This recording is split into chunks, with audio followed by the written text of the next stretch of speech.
públicas y contabilidad pública, y se cipió la materia en un cuatrimestre solo, o sea que tenemos que introducir finanzas públicas para poder conocer, integrar la contabilidad pública, que a través de la Ley de Administración Financiera, a esas finanzas públicas donde se desarrolla la actividad financiera del Estado. Y como ustedes ven, dice completar los espacios punteados con los conceptos correctos. ¿Qué iría en la primera parte? El estudio de las finanzas públicas se ocupa de aquella parte de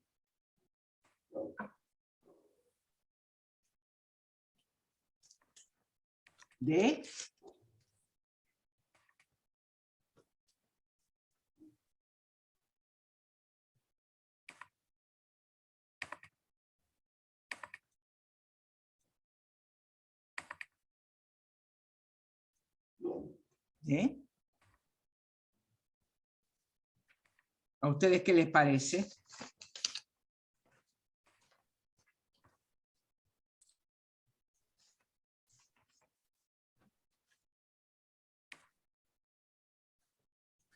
¿Qué es parte? ¿Finanzas públicas que estudia? ¿Es parte de macroeconomía?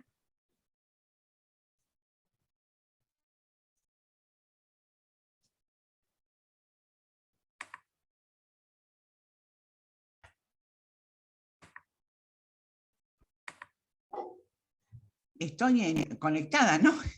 Sí, sí, sí, se te escucha. Sí. Yo puse la economía, profe, no sé si está bien o no. Está bien. ¿Y qué más pusiste? O sea, el estudio de finanzas públicas se ocupa de aquella parte. No respondía porque estaba buscando el trabajo, a ver si para poder ir comparándolo. Claro. Bien. El estudio de las finanzas públicas se ocupa de aquella parte de la economía que se refiere.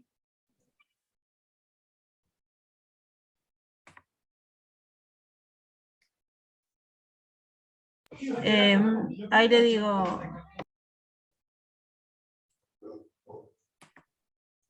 Florencia se había desconectado. Sí, es la conexión, ¿no? Sí, A sí. la actividad económica puse.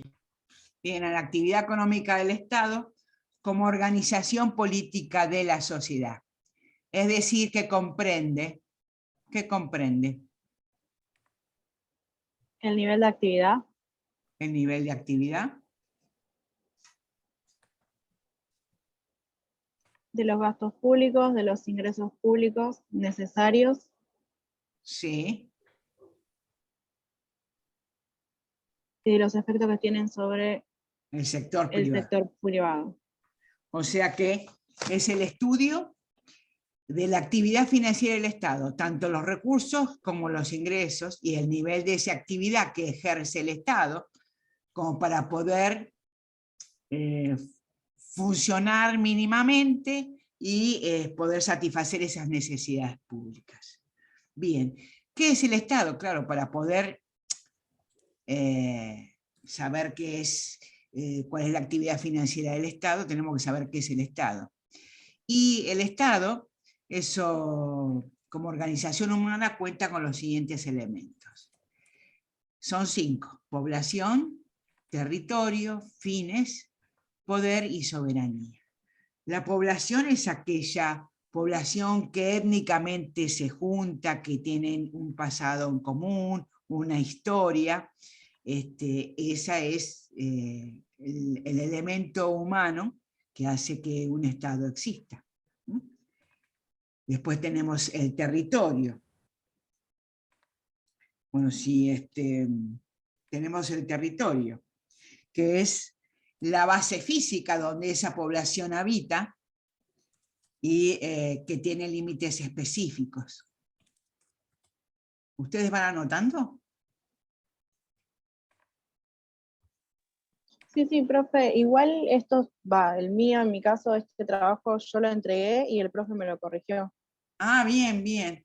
Bueno, entonces avanzo. Los fines son múltiples y el poder es la facultad inherente a la soberanía de que es titular, y para establecer normas y determinar también el orden jurídico, político, etc. Y la soberanía también es la aptitud exclusiva que tiene un Estado. Eso ya lo corrigieron y lo vieron. Las necesidades. Fíjense que vamos creyendo en el sentido de que vamos con lo más chiquito hasta lo más grande. ¿Por qué estudiamos las necesidades acá? Porque esas necesidades, las que decide satisfacer el Estado, es lo que hace uno de los fines que puede cumplir el Estado para satisfacer esas necesidades. Y para satisfacer esas necesidades necesita saberlas, ¿no? Y vamos a empezar por las primarias, que las necesidades humanas se manifiestan mediante una sensación de carencia que impulsa su satisfacción. Dice, clasifique las siguientes necesidades individuales y colectivas. La iluminación del barrio es colectiva. La comida es individual y es primaria, ¿no? Es una necesidad primaria. La comida y el abrigo. La seguridad exterior es colectiva. Un viaje al Caribe es individual. La educación universitaria ocupa las dos partes, es individual, porque no todo el mundo elige un nivel universitario, pero también puede ser, es individual y también es colectiva. La vacunación es individual y colectiva. Esa, profe, yo la puse individual, está bien que iban los dos, pero como uno estudia, o sea, la decisión de estudiar es de uno, la tomé Claro, por sí. ese lado. Sí, pero también es colectiva, porque de acuerdo, fíjense ustedes, que la Universidad Atlántida, que está en Dolores, es porque hay una demanda de la sociedad de Dolores que insatisfecha, porque se tienen que trasladar para estudiar a la sede central a Mar de Ajó o a La Plata en algunos casos, en muchos casos, Mar del Plata también, cuando antes de la Universidad Provincial, allá por los 70, todos los contadores que enseñaban en la primera facultad eran todos, habían estudiado en La Plata, hasta que se formó y primero se fue provincial y en el año 73 se nacionalizó y es nacional. Pero es decir, hay una necesidad de esa sociedad de Dolores, de Mar de Ajó, donde ahí es decir, se presta este servicio de educación universitaria porque hay quienes la van a seguir, ¿no?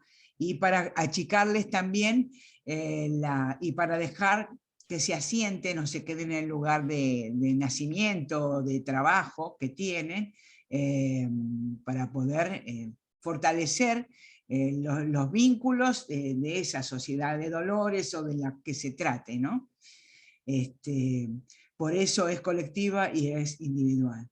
La vacunación es individual y es colectiva. Evidentemente tiene las dos.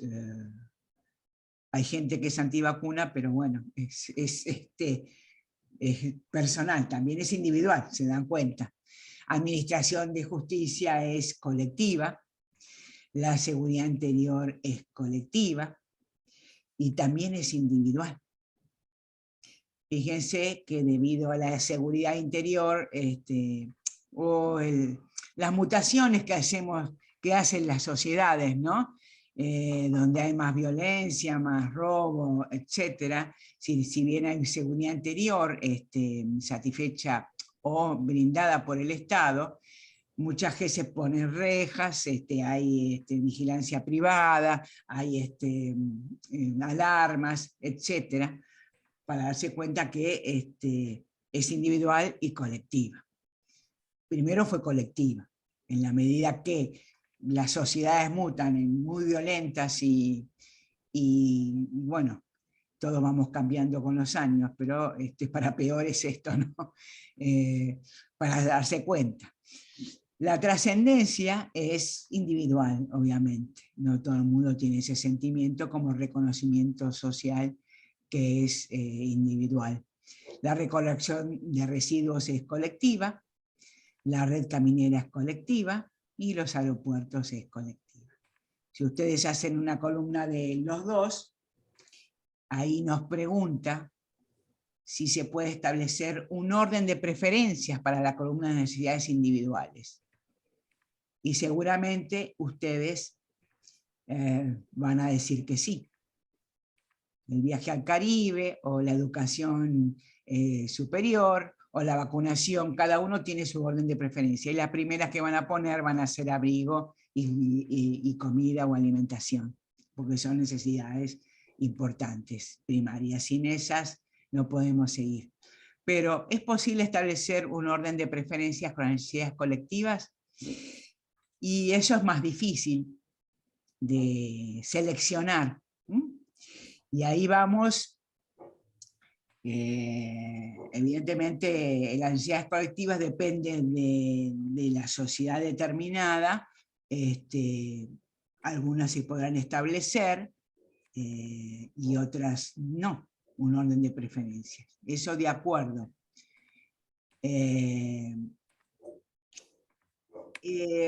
Hay dos puntos de vista o dos criterios, ¿no? Que acá es lo que ustedes tenían que poner, que es el criterio de Harach y el criterio de Musgrave, ¿no? Cuando el criterio de Harach dice que las necesidades colectivas no se puede establecer un orden de preferencia, sino que aquella necesidad, ese sentimiento de carencia que los individuos con poder político, predominantemente político, que lo ven, deciden satisfacer esas necesidades.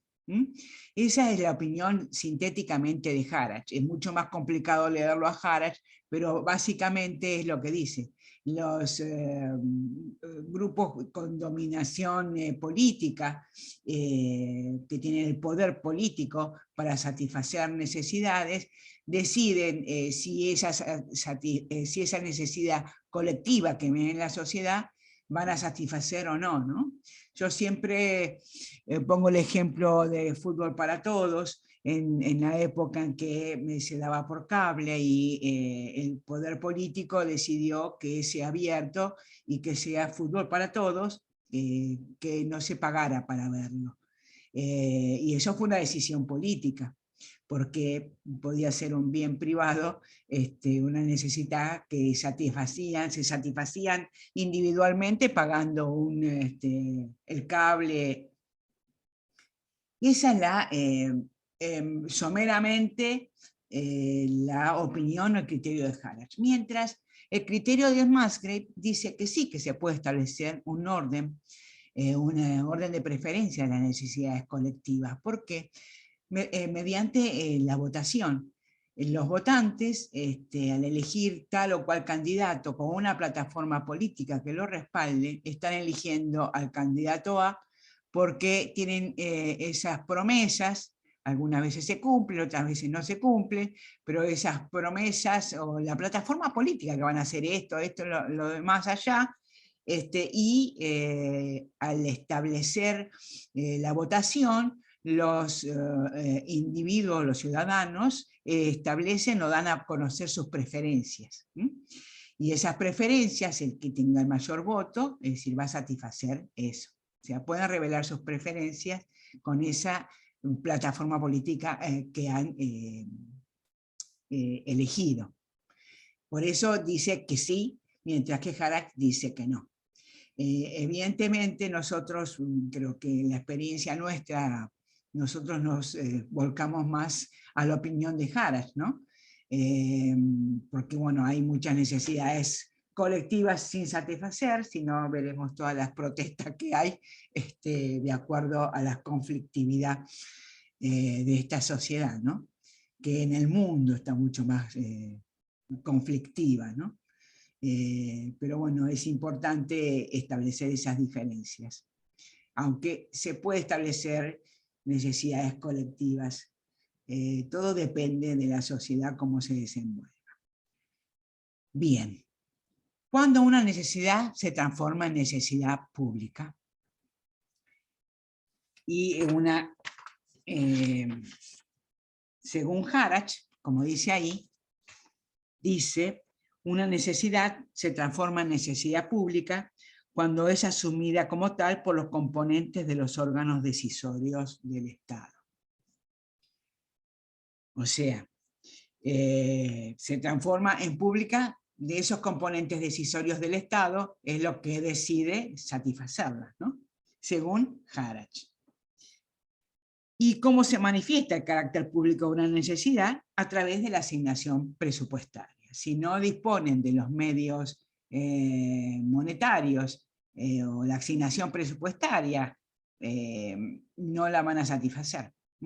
Ese es el carácter público de una necesidad.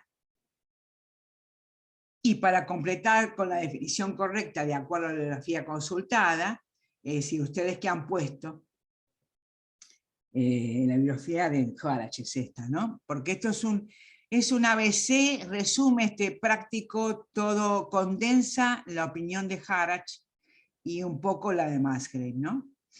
¿El concepto de necesidad pública preexiste o no preexiste? No preexiste, pusimos. Por No, lo menos yo- no preexiste a la existencia del aparato estatal.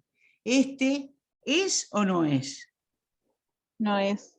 No es un instrumento para la satisfacción de las necesidades individuales y colectivas preordenadas, y el concepto de necesidades públicas es coetáneo y consustancial con la existencia del Estado.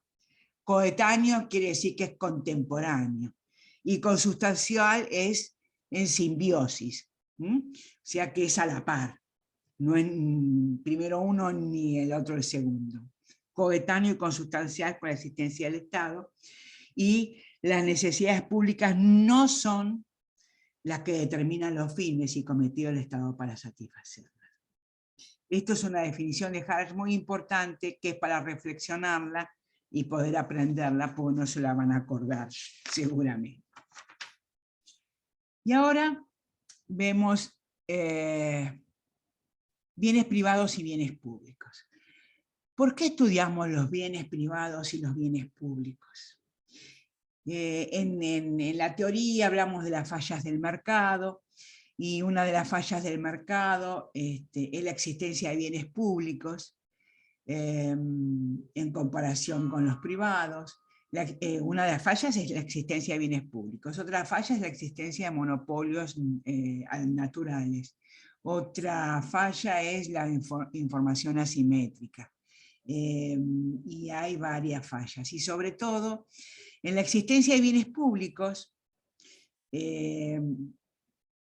al haber bienes públicos que tienen la característica de que su consumo es no rival, que significa que el consumo de un individuo no impide el mismo consumo de esa parte por otro individuo, o sea que es un consumo conjunto, y no se puede excluir a nadie porque están disponibles para todos, y nadie va a querer pagar por ello, porque todos, como no disminuye el consumo de uno a través del consumo del otro, no disminuye su consumo, están disponibles para todos, nadie va a querer pagarlos. Entonces nadie va a revelar sus preferencias y para poder satisfacerlos. Y ahí está esa falla del mercado, que es la existencia de bienes públicos, es la que hace que el Estado intervenga para poder ofrecerlos, porque si bien, o poder regularlos, todo depende, pero para poder brindarlos, el costo de brindar un bien público no es gratuito, tiene todo un costo. Por eso dice, y lo comparamos con los bienes privados, porque algunos son bienes privados que decidió satisfacer el Estado, y a través de una asignación presupuestaria, y ya lo vamos a ver. Y entonces el punto 1 dice, la satisfacción de las necesidades privadas mediante el sistema de mercado se aplica al principio de exclusión. Al explicarlo brevemente, quiere decir que el que paga por ese bien o servicio puede disfrutar de los beneficios de ese bien, y el que no paga queda excluido. Y eso se da en los bienes privados, con la exclusión una de las características. Y otro dice, el consumo de los bienes provistos por el sistema de mercado es rival, explica el concepto brevemente, significa que el consumo de uno disminuye el consumo de otro individuo B, o el consumo del individuo A disminuye el consumo del individuo B. ¿Por qué? Porque hay una producción determinada de bienes y todos van a ir al mercado a pujar por la compra o la obtención del beneficio que le brinda ese bien o servicio. Y hay una producción determinada y cuando llegan al límite de la producción, en el sistema de mercado el que no paga queda excluido, porque son rivales en el consumo. Ahora, esto es característica de los bienes privados. Los bienes públicos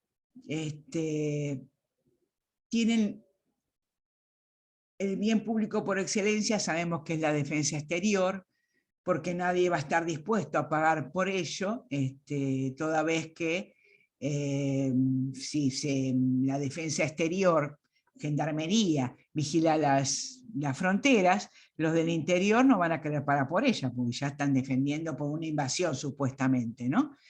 Y nadie va a revelar sus preferencias y como está disponible para todos, o sea, no hay problema, pero el costo del servicio no es gratuito, por eso tiene que intervenir el Estado.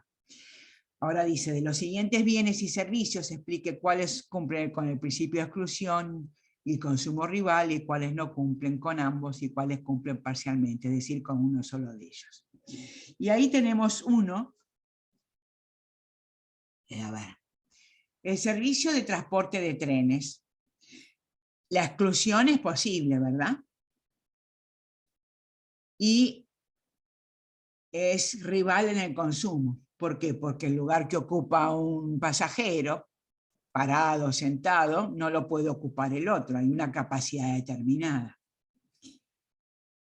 Uso de la red caminera, la exclusión es imposible en el sentido que la Constitución garantiza el libre tránsito y para garantizar el libre tránsito el uso de la red caminera tiene que ser libre.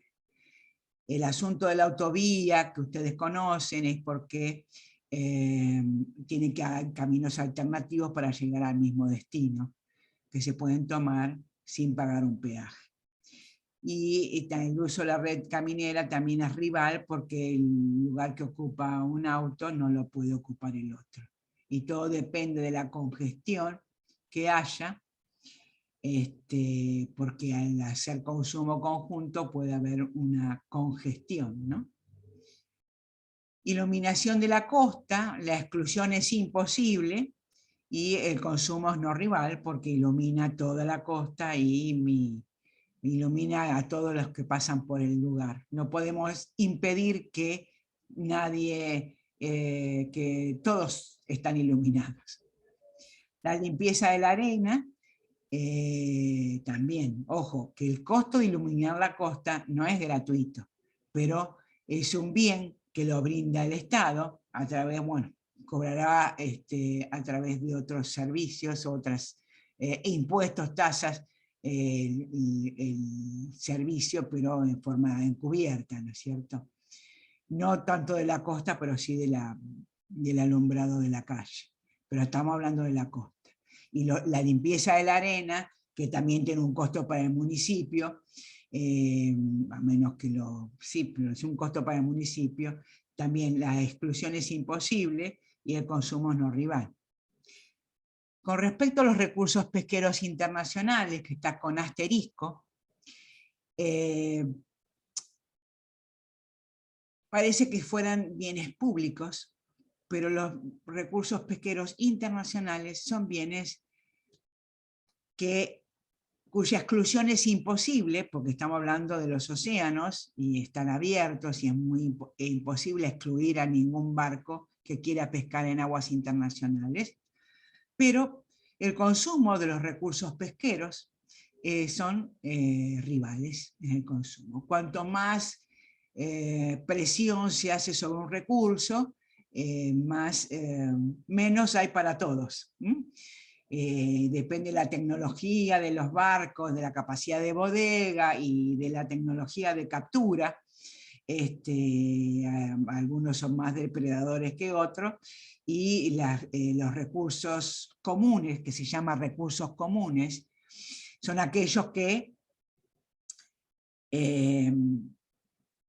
son rivales en el consumo, pero cuya exclusión es imposible, pero sí son finitos.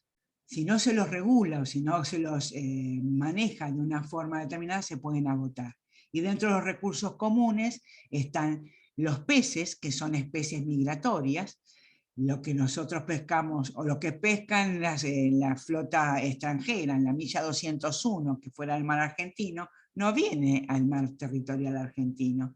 Entonces, tiene un efecto negativo, una externalidad negativa. Eso con respecto, los bosques también son recursos comunes, y el agua potable. Todos son bienes que tienen externalidades negativas porque tienen el consumo exagerado. Por ejemplo, en la minería, cuando se usa agua potable, se rompe un glaciar para usar agua potable, porque es potable, es un reservorio valiosísimo para extraer algún mineral. Ahí estamos generando no solamente un agotamiento de ese recurso, sino también una contaminación de la zona, ¿no? Y en los bosques también, que todos son bienes, en los peces tienen el efecto, sirve como alimentación humana, ¿no es cierto? En los bosques sirven como cambio climático cuando se desmonta, y el agua potable es fundamental para la vida misma, ¿no? No es lo mismo, si bien hay barcos que hacen potable el agua salada, no es lo mismo que el agua natural potable. Pero esos recursos pesqueros internacionales es importante, porque nosotros tenemos un litoral marítimo bastante amenazado con la flota extranjera, y que puede ser regulado, a veces sí, a veces no.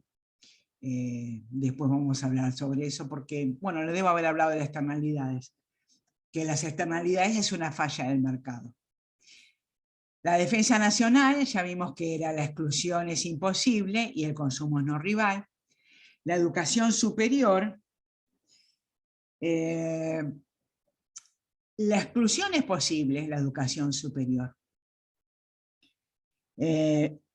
Aunque tenemos universidad pública, porque la garantiza ya está incluida en la Constitución, de la reforma de la Constitución 94, que en la universidad pública la exclusión es imposible, pero es un bien que puede ser, es posible de exclusión. Y la rivalidad también es rival en el consumo. ¿Por qué? Sobre todo en la pública, donde es gratuita.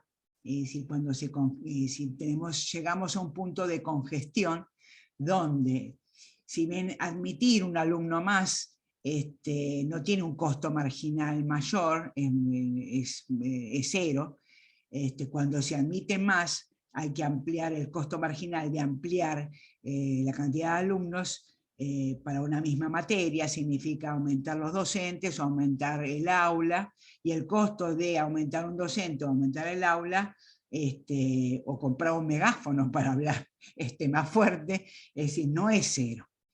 O sea que es rival en el consumo hasta el punto de congestión. Hay un punto de congestión. Lo mismo pasa con el hospital público.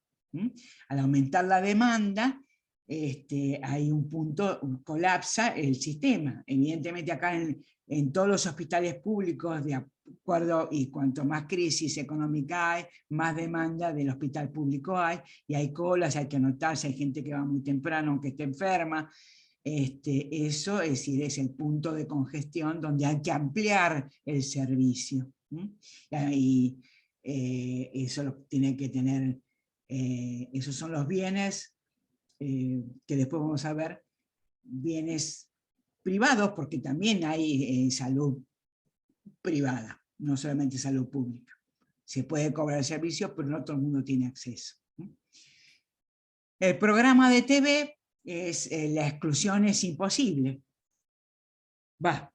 Si es de televisión de aire, es abierto, ¿no? Hay que tener un televisor.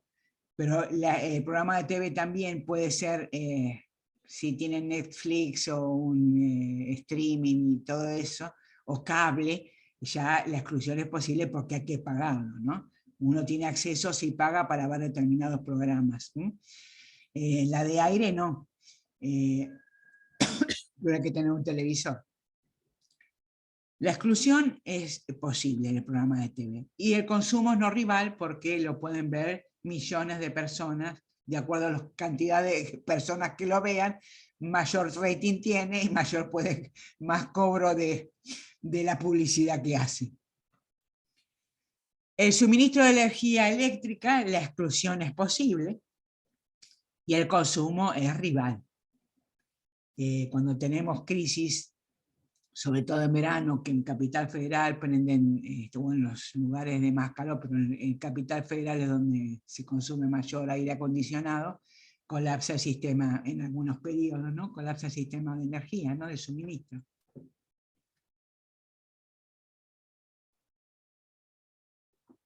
El servicio de recolección de residuos, la exclusión es imposible y el consumo no rival. Y el automóvil es un bien privado por excelencia y la exclusión es posible y el consumo es rival, por de acuerdo a la producción que haya. Esto más o menos lo tienen conocido. Ahora acá. Bueno, cuando me agarra, me agarra. Dice, si tomamos el concepto de Maslen, de que los bienes privados son aquellos que el mercado puede ofrecer eficientemente y donde hay fallos del mercado, el Estado interviene mediante la asignación presupuestaria, subsidios y impuestos. En la clasificación anterior, ¿cuáles serían bienes privados, bienes públicos, mixtos, comunes o preferentes? Y ahí vamos. Los bienes privados son aquellos donde la exclusión es posible y son rivales en el consumo. Los públicos son todo lo contrario, donde la exclusión es imposible y no son rivales en el consumo. Los mixtos son aquellos... ¿Me puede repetir de vuelta, profe, desde el primero de los privados? Los privados, para determinar la característica de un bien privado, la exclusión es posible. O sea, el que no paga queda excluido. Y son rivales en el consumo porque todos pujamos por un bien que tiene una producción limitada, todos en el mercado pujamos. Eso es bien privado. Se cumple el principio de exclusión y son rivales en el consumo. Los públicos es todo lo contrario. Son los que están disponibles para todos, que son de consumo conjunto, donde el consumo de uno no disminuye el consumo de los demás individuos, y por ende nadie va a pagar por ellos, sino que lo gozan o obtienen sus beneficios como usuarios gratuitos. Los mixtos son generalmente bienes privados, o sea, tal vez son bienes que tienen rivalidad en el consumo y que el Estado no interfiere, pero por los beneficios que se obtienen, que no solamente lo obtiene al adquirirlo o a tenerlo el consumidor individual, también genera beneficios externos. Tiene externalidades positivas. Ejemplo, la vacuna. La vacuna, pues se podría excluir se podía excluirlo, ¿no? Son rivales en el consumo porque hay una producción, los padecimos con la pandemia nosotros, ¿no? Que había una determinada cantidad de vacuna, de tal marca, de otra marca, pero tiene el beneficio, no solamente benefició al que se vacunó, sino que también benefició a toda la comunidad que se vacunó, porque los inmuniza. Esa es la vacuna.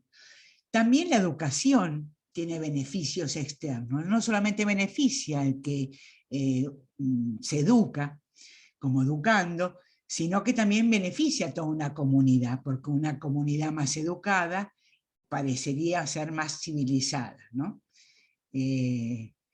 Los recursos comunes son los que expliqué, las características que son que la exclusión es imposible, pero son rivales en el consumo y tienden a agotarse si se sobrepesca o si se consumen demasía, ¿no? Y los preferentes son aquellos que el Estado, por una cuestión de considerar un bien esencial, decide eliminar una de las características y lo ofrece para todos, mediante una asignación presupuestaria. Y ahí tenemos los bienes preferentes o meritorios, como lo llama Musgrave, tenemos la educación. La educación, un comedor comunitario, aquel que decidió abrir el Estado mediante una asignación presupuestaria para satisfacer, porque beneficia a esa comunidad y la considera ese Estado esencial.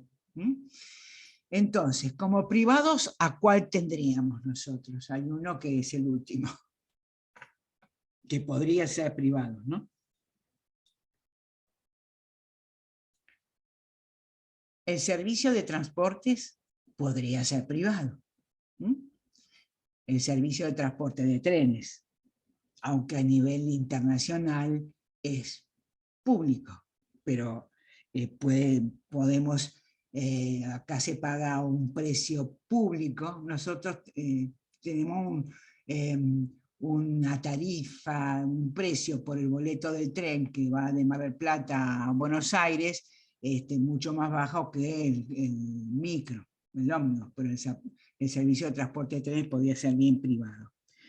El automóvil y el suministro de energía eléctrica. El suministro de energía eléctrica está el que genera, el que lo distribuye y el que lo consume, ¿no? Ahora con la suba de las tarifas eléctricas podemos ver cómo se divide, pero puede ser un bien privado. Los bienes públicos, el uso de la red caminera,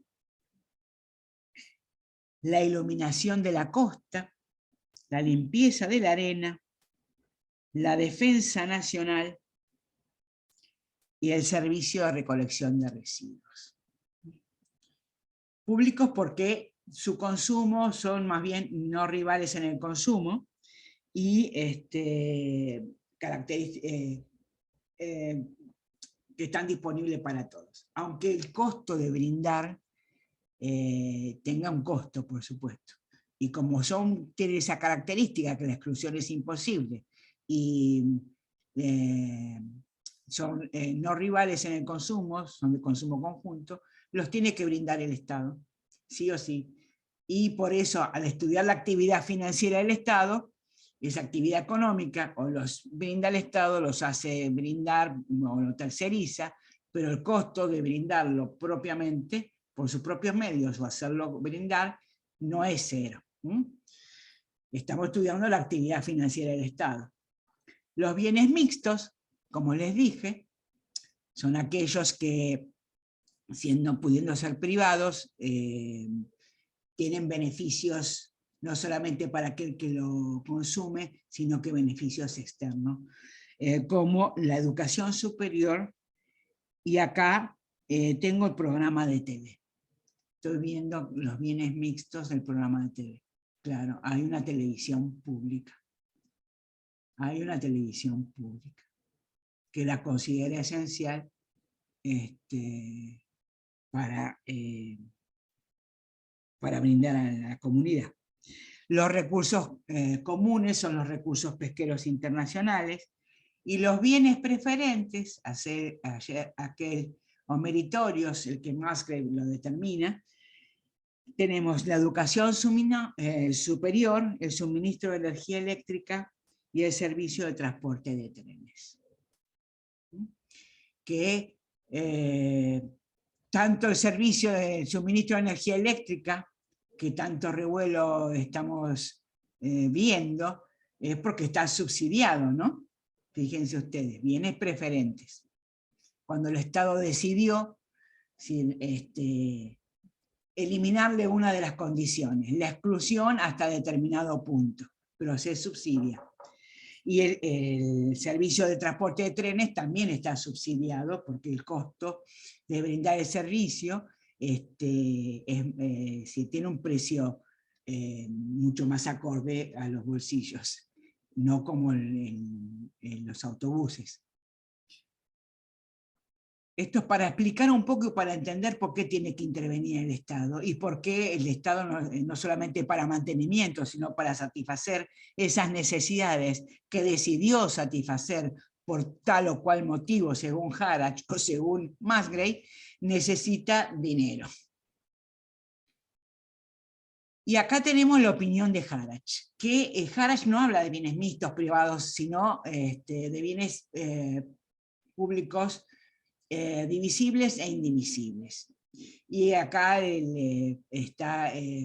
dice que la opinión de Harrach, que dice que las necesidades públicas son las que en un determinado contexto histórico-temporal los órganos decisorios del Estado definen, más allá de las características de los bienes, divide los bienes públicos en divisibles e indivisibles. Los bienes públicos e indivisibles son aquellos a los que no se les puede aplicar el principio de exclusión y el consumo es no rival.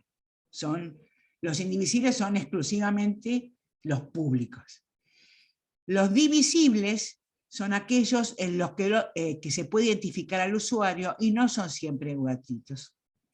Y en el caso de los bienes divisibles, la contraprestación que puede exigir el Estado está determinada por una decisión del poder público. Esta es la concepción de Harrach, para distinguirla de la de Musgrave.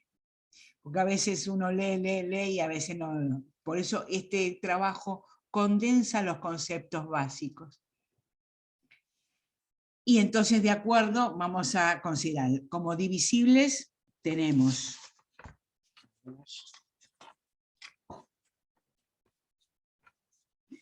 el boleto del tren, la educación superior, el uso de la red caminera, el automóvil y la energía eléctrica. E indivisibles, la iluminación de la costa, la limpieza de la arena, la defensa nacional y el servicio de recolección de residuos. Para el año que viene le voy a agregar una de las fallas muy importantes que tiene el mercado es las externalidades. Todos los bienes tienen externalidades. Los positivos, como la educación y la vacuna, tienen externalidades, que significa que benefician, que al consumir no solamente tiene una satisfacción o un beneficio individual, sino también colectivo. Y esos son positivos, pero también hay externalidades negativas. Esa es una falla del mercado, que implica que el Estado tenga que intervenir para asignar eficientemente los recursos, porque el mercado no lo va a brindar. O si no, en el caso de los recursos pesqueros, los tiene que regular, porque si no, hay sobrepesca, o en la explotación minera, tiene que regularlo. Hay diferentes soluciones a las externalidades, pero sí o sí tiene que intervenir el Estado. En el único caso, como solución a las externalidades, que no interviene, es en el teorema de Coase, que hay mucha bibliografía, pero son meramente Coase, se escribe, Coase así literal, dice que si están bien definidos los derechos de propiedad y los costos de negociación o de transacción son ínfimos, se pueden arreglar entre privados. Esas externalidades. Supuestamente, pónganse como ejemplo, en unas fumadores y no fumadores. Los fumadores en una sala, para que les permita fumar, le tienen que pagar a los no fumadores, por el costo de afectarlos, un canon o algo. Si los costos de transacción o negociación, es hipotético este caso, ¿no? Para que ustedes se den cuenta de cómo funciona. Si se pactan entre individuos, o sea que los no fumadores, para que los dejen fumar, les pagan los fumadores, le pagan a los no fumadores, y así se arregla. Se van a joder igual, pero no importa. Esto pasa en la Convención de Kioto en Japón, no sé en qué año, ya por el 87, 88, con respecto a la contaminación ambiental, es una externalidad negativa. No solamente por las aguas, sino por hay industrias que son muy contaminantes. En Kioto, en Japón, convinieron que hay una emisión de gases tóxicos determinada. Hay un grado que pueden contaminar, sobre todo los del hemisferio norte, para contaminar el ambiente. Y era como cuotas de contaminación. O sea que cada industria tenía una cuota para emitir gases tóxicos por la industrialización que realizaban hasta determinado punto, ¿no? Y tenían como certificados, y algunos no los usaban totalmente y los podían canjear con los otros, ¿no? Como para llegar a un límite. Esto era en el hemisferio norte, ¿no? Lo que pasa es que la contaminación y el dióxido ese de carbono que venía, si lo fabrican lo producen en el hemisferio norte, pero le va al sur. Y eso es una parte.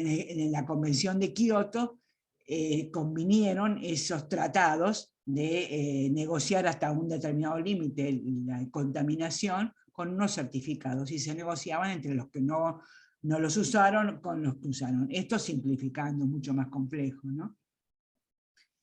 Es una solución privada, pero generalmente las soluciones las tiene el Estado, tiene que intervenir el Estado.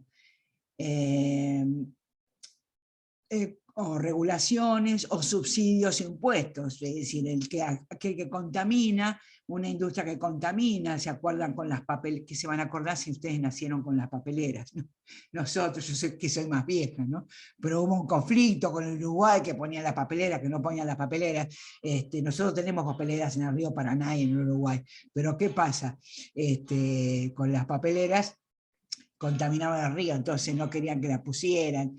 Hay un determinado protocolo para poder esa industria, para que contamine lo menos posible. Todo lo que va al río contamina lo menos posible. Y eso tiene que intervenir el Estado. En la pesca, en el caso de la contaminación ambiental, le pone un impuesto a aquel que contamina, y subsidia a aquel que puede llegar a ser contaminado, ¿no? Impuestos y subsidios. Esta es una forma de regular la externalidad.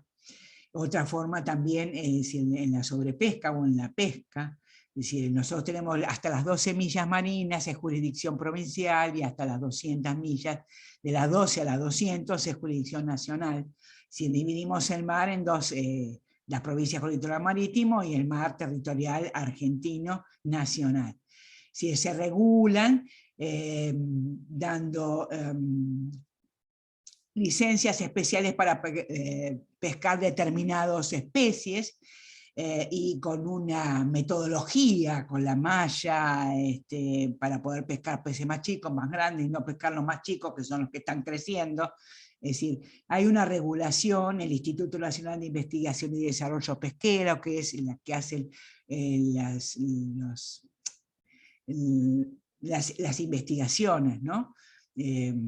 Ahora no me sale la palabra, pero hacen investigaciones para investigar la biomasa de tal pez y de tal pez, para poder determinar si hay suficiente para qué captura, hasta cuánto pueden capturar, y cuánto de captura le pueden dar a las diferentes empresas para poder pescar. Eso está regulado para que no haya sobrepesca. Lo que pasa es que si en la 201 tenemos una ciudad iluminada para pescar el calamar, no llegan acá, los pescan antes.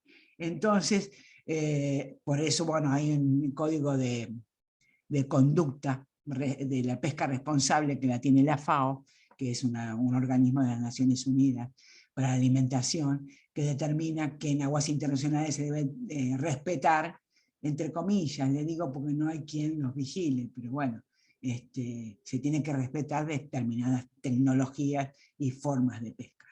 Se depreda igual, pero bueno, no se puede vigilar. Pero sí, los países que están en las Naciones Unidas ¿sí? Convienen en respetar esas metodologías. Y en Argentina o todos los países con litoral marítimo tienen regulaciones. Fíjense que yo me enteré en Entre Ríos, el río se divide en lotes, entonces tiene un lote 1, un lote 1 para pescar en ese lote, pescado de río, ¿no? En el río Uruguay sobre todo, en Entre Ríos. Y esa es otra forma de regularlo, o sea que donde externalidades, que es una falla del mercado muy importante, por eso en educación, la educación tiene una externalidad positiva. ¿Y por qué lo subsidia el Estado? O brinda el servicio el Estado, porque, o como la vacunación, ¿no? O la salud lo brinda el Estado porque bueno, tenemos una comunidad, una sociedad mucho más sana, tiene otro bienestar, obviamente, tiene otro bienestar. Esto es todo para justificar las funciones de la intervención del Estado en la economía, que no es gratuita y entonces tenemos que estudiar la actividad financiera del Estado. Bien, hasta acá se terminó y creo que sí, se terminó. Voy a dejar de compartir esta y comparto la otra. Vos también la podés compartir, ¿no? Sí, sí, si querés que la comparta, Sí, pero... compartimos la de los, lo del preámbulo, de todo eso, ¿no? Ah, ese práctico. El adicional. A ver...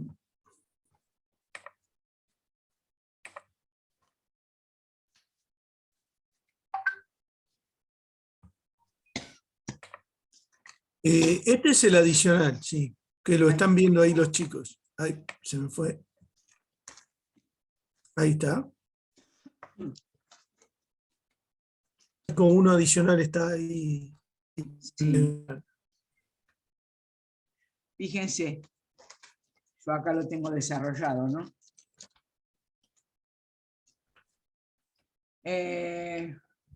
Bien. Este adicional es importante en la Constitución argentina con respecto a la actividad financiera del Estado. Por eso está puesto, ¿no? Como un adicional. Dice, parte del preámbulo de los artículos de la Constitución Nacional están relacionados con los siguientes temas: recursos públicos, uso del crédito, deuda pública, normas constitucionales, federalismo fiscal, coparticipación federal, el presupuesto, principios presupuestarios. En el preámbulo lo tenemos, a ver, lo tenemos señalizado bien. Y ya en el preámbulo dice, les leo, con el objeto de constituir la Unión Nacional, afianzar la justicia, consolidar la paz interior, proveer a la defensa común, promover el bienestar general y asegurar los beneficios de la libertad para nosotros, para nuestra posteridad y para todos los hombres del mundo que quieren habitar el suelo argentino. Y habla sobre normas constitucionales, el preámbulo. ¿Qué es lo que contiene esto? Promover el bienestar general. Sí, tiene que ver en el preámbulo. Después tenemos el artículo 4 de la Constitución, que los impuestos lo vemos. El gobierno federal... Entonces, profe, en el preámbulo son normas constitucionales lo que... Sí, yo creo que sí. Bueno. Por lo que acabo de leer, ¿eh? Sí, sí, sí.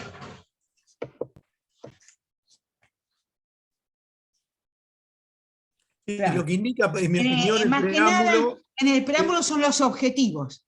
Los claro, objetivos. Los fines Los del Estado están Claro, los fijados fines en del el preámbulo. Estado, que dice, claro, la justicia, consolidar la paz interior, proveer a la defensa común, promover el bienestar general y asegurar los beneficios de la libertad. Son objetivos, son los fines del Estado.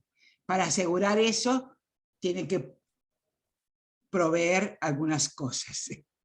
Claro, hay que recaudar y hay que gastar, o sea, utilizar el presupuesto para cumplir con esos fines. Bien. Bien. El artículo 4 de la Constitución habla que el gobierno federal provea los gastos de la nación con los fondos del Tesoro Nacional formado del producto de derechos de importación y exportación. Fíjense que los aranceles de importación y exportación los cobra la nación. De la venta o locación de tierra de propiedad nacional, de la renta de correos y de las demás contribuciones que equitativa y proporcionalmente a la población imponga el Congreso General y de los empréstitos y operaciones de crédito que decrete el mismo Congreso para urgencia de la nación o para empresas de utilidad nacional. Acá está condensado de qué vive el Estado, ¿no? Esos recursos.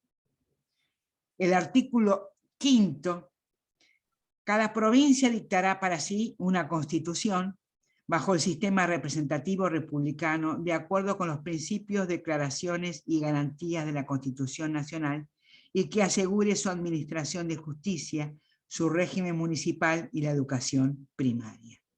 Ahora la secundaria también es obligatoria, que yo sepa. Claro, pero por ley, no por la Constitución. Ah, por ley, claro. Por ley, no por la Constitución, habla de primaria. El artículo 9, fíjense que cada uno son los que contienen, ¿no? El artículo 9, en todo el territorio de la nación no habrá más aduanas que las nacionales, en las cuales regirán las tarifas que sancione el Congreso. Si no hay aduanas interiores, no podemos pasar de una provincia a la otra. El artículo 10 habla que en el interior de la República es libre de derechos la circulación de los efectos de producción o fabricación nacional, así como la de los géneros y mercancías de todas clases despachadas en las aduanas exteriores. Hay libertad, libre de derechos. El 14 bis, el Estado otorgará los beneficios de la seguridad nacional, que tendrá carácter integral e irrenunciable.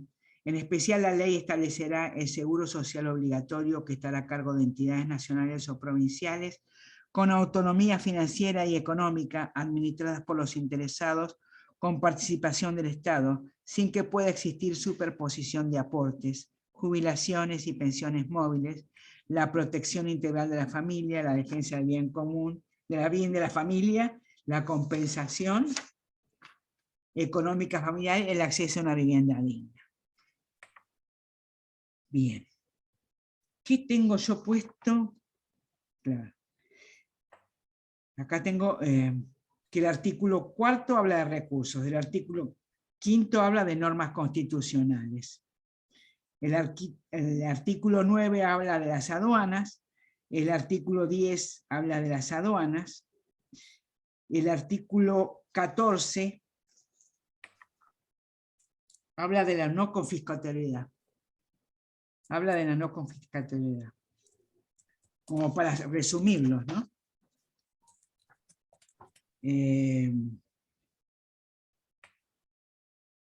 Bien.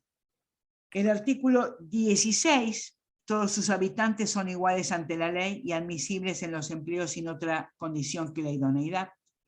Y la igualdad es la base del impuesto y de las cargas públicas. Esto tiene que ver con la igualdad entre iguales. ¿Se acuerdan cuando vimos el principio? ¿Lo vimos, los principios constitucionales? Sí, los vimos. El artículo 17, la propiedad es inviolable, ningún habitante de la nación puede ser privado de ella, sino en virtud de sentencia fundada en ley. La expropiación por causa de utilidad pública debe ser calificada por ley, expresan en el artículo 40. Ningún servicio personal es exigible, sino en virtud de ley o de sentencia fundada en ley. La confiscación de bienes queda borrada para siempre del Código Penal argentino. O sea, esto es la propiedad es inviolable. El artículo 20, los extranjeros gozan en el territorio de la nación de todos los derechos civiles del ciudadano, pueden ejercer su industria, comercio y profesión, poseer bienes raíces, comprarlos y enajenarlos, navegar los ríos y costas, ejercer libremente su culto, testar y casarse conforme a las leyes, no están obligados a admitir la ciudadanía, ni a pagar contribuciones forzosas extraordinarias. Bien. El artículo 52, a la Cámara de Diputados corresponde exclusivamente la iniciativa de las leyes sobre contribuciones y reclutamiento de tropas. Eso era en el pasado porque no tenemos, reclutamiento de tropas algo debemos tener, pero yo estaba pensando en la colimba. Bien, el artículo 75, que es el artículo que corresponde al Congreso, el artículo 75 corresponde a las atribuciones exclusivas del Congreso, y que la primera atribución es la legislar en materia aduanera, establecer los derechos de importación y exportación, las cuales, así como las evaluaciones sobre las que recaigan, serán uniformes en toda la nación. El inciso 2, imponer contribuciones indirectas como facultad concurrente con las provincias, imponer contribuciones directas por tiempo determinado, proporcionalmente iguales en todo el territorio de la nación, siempre que la defensa, seguridad común y bien general del Estado lo exijan. Las contribuciones previstas en este inciso, con excepción de la parte o el total de las que tengan asignación específica, son coparticipables. Y acá habla de la coparticipación, ¿no? Una ley convenio sobre la base de acuerdos entre la nación y las provincias instituirá regímenes de coparticipación de estas contribuciones, garantizando la automaticidad en la remisión de los fondos. La distribución entre la nación y las provincias y la ciudad de Buenos Aires y entre estas se efectuará en relación directa a las competencias, servicios y funciones de cada una de ellas, contemplando criterios objetivos de reparto. Será equitativa, solidaria y dará prioridad al logro de un grado equivalente de desarrollo, calidad de vida e igualdad de oportunidades en todo el territorio nacional.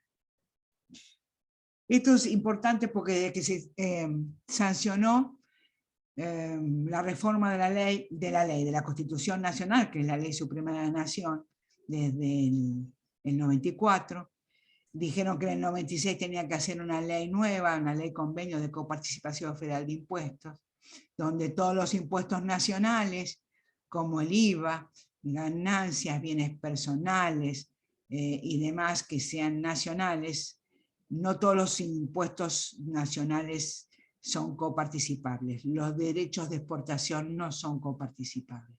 Pero sí esos coparticipables se distribuyen entre nación y provincias en una proporción que determinan de acuerdo a lo que dice acá, para lograr equitativo, solidaridad entre todas las provincias. Hay provincias más pobres que no tienen tanta riqueza, pero hay otras que sí, que son más ricas, que generan más riqueza, entonces se equipara.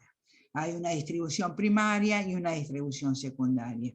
Por ahí tenemos oportunidad de en cualquier momento verlo esto. Dice que la ley convenio tendrá como Cámara de Origen el Senado y deberá ser sancionada con la mayoría absoluta de la totalidad de los miembros de cada Cámara. No podrá ser modificada unilateralmente ni reglamentada y será aprobada por las provincias. Claro, ¿por qué la Cámara de Origen el Senado? Porque el Senado está representado por 3 representantes de cada provincia. 2 por la mayoría y 1 por la segunda minoría o la segunda mayoría. Entonces tiene que salir de la representación de las provincias. No habrá transferencia de competencias, servicios o funciones sin la respectiva reasignación de recursos aprobada por la ley del Congreso cuando correspondiere y por la provincia interesada de la Ciudad de Buenos Aires en su caso. Un organismo fiscal federal tendrá a su cargo el control y fiscalización de la ejecución de lo establecido en este inciso, según lo determina la ley, la que deberá asegurar la representación de todas las provincias y la Ciudad de Buenos Aires en su composición.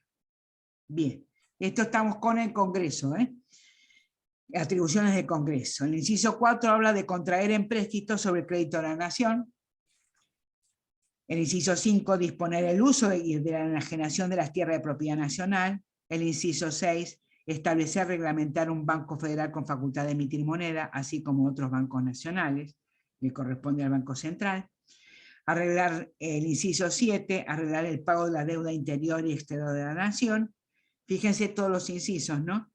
Fijar anualmente, conforme a las pautas establecidas en el tercer párrafo del inciso 2 de este artículo, el presupuesto general de gastos y cálculo de recursos de la Administración Nacional en base al Programa General de Gobierno y al Plan de Inversiones Públicas, y aprobar o desechar la cuenta de inversión. Cuando hablamos, fíjense, acá está el inciso 8 de las atribuciones del Congreso.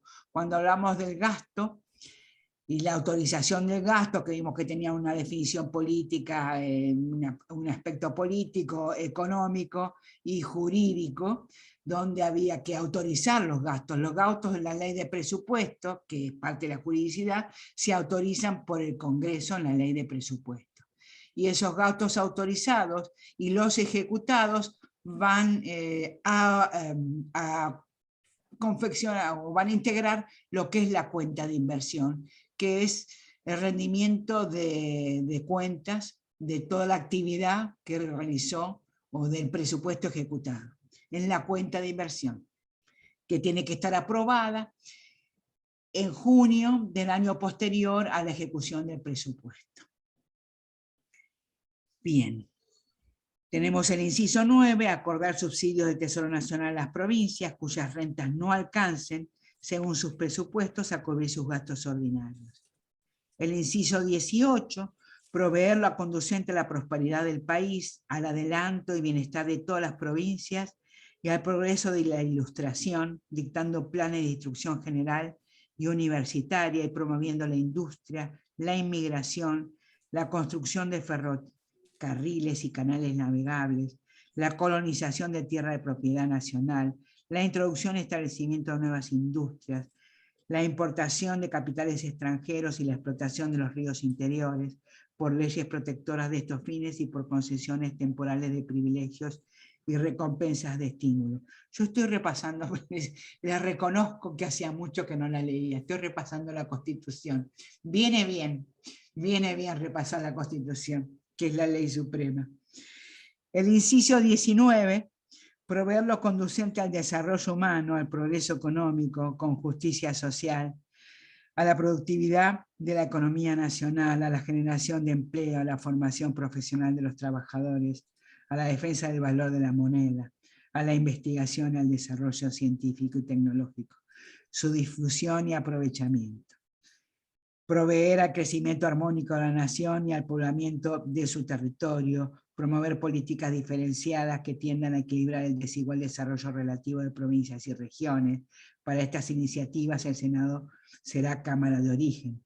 Sancionar leyes de organización y de base de la educación que consoliden la unidad nacional respetando las particularidades provinciales.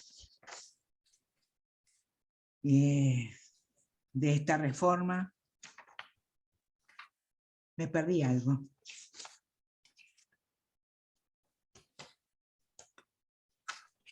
Provinciales y locales que aseguren la responsabilidad indelegable del Estado, la participación de la familia y la sociedad.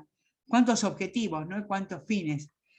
La promoción de los valores democráticos y la igualdad de oportunidades y posibilidades sin discriminación alguna, y que garantice los principios de gratuidad y equidad de la educación pública estatal y la autonomía y autarquía de las universidades nacionales. El artículo 99 habla del presidente de la nación, tiene las siguientes atribuciones. El inciso 1 es el jefe supremo de la nación, jefe del gobierno y responsable político de la administración general del país. El inciso 10 supervisa el ejercicio de la facultad del jefe de gabinete de ministros respecto de la recaudación de las rentas de la nación y de su inversión con arreglo a la ley o presupuesto de gastos nacionales.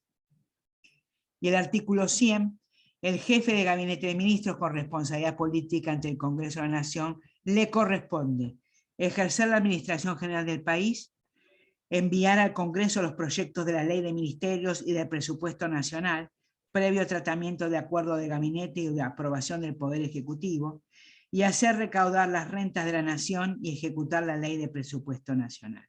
Estas últimas, en el sistema presupuestario, lo vamos a ir viendo, porque es el jefe de gabinetes que presenta el presupuesto en el Congreso. Y con esto y un bizcocho, creo que no me olvido más nada, ¿no? Sí, el 121, el 122 o el 123. 123. 123. ¿Lo tengo yo? Acá está. Tengo varios de estos. El 123. 121, las provincias conservan todo el poder no delegado por esta Constitución al gobierno federal y el que expresamente se haya reservado por pactos especiales al tiempo de su incorporación. El 123, cada provincia dicta su propia Constitución conforme a lo dispuesto por el artículo 5, asegurando la autonomía municipal y reglando su alcance y contenido en el orden institucional, político, administrativo, económico y financiero. El 124, las provincias podrán crear regiones para el desarrollo económico y social y establecer órganos con facultades para el cumplimiento de sus fines, y podrán también celebrar convenios internacionales en tanto no sean incompatibles con la política exterior de la nación y no afecten las facultades delegadas al gobierno federal o al crédito público de la nación con conocimiento del Congreso Nacional. Y hay disposiciones transitorias, como por ejemplo la sexta, que habla sobre esta materia, que dice: un régimen de coparticipación conforme lo dispuesto en el inciso 2 del artículo 75 y la reglamentación del organismo fiscal federal serán establecidas antes de la finalización del año 96. La distribución de competencias, servicios y funciones vigentes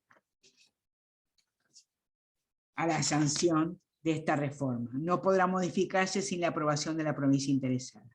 Tampoco podrá modificarse en desmedro de las provincias la distribución de recursos vigente a la sanción de esta reforma, y en ambos casos hasta el dictado del mencionado régimen de coparticipación.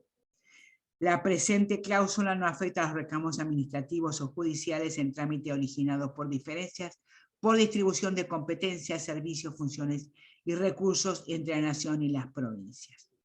Y cabe acotar en esta parte que ustedes no habían nacido, pero en el año 1993 se sancionó una ley de... se privatizaron los fondos de pensión.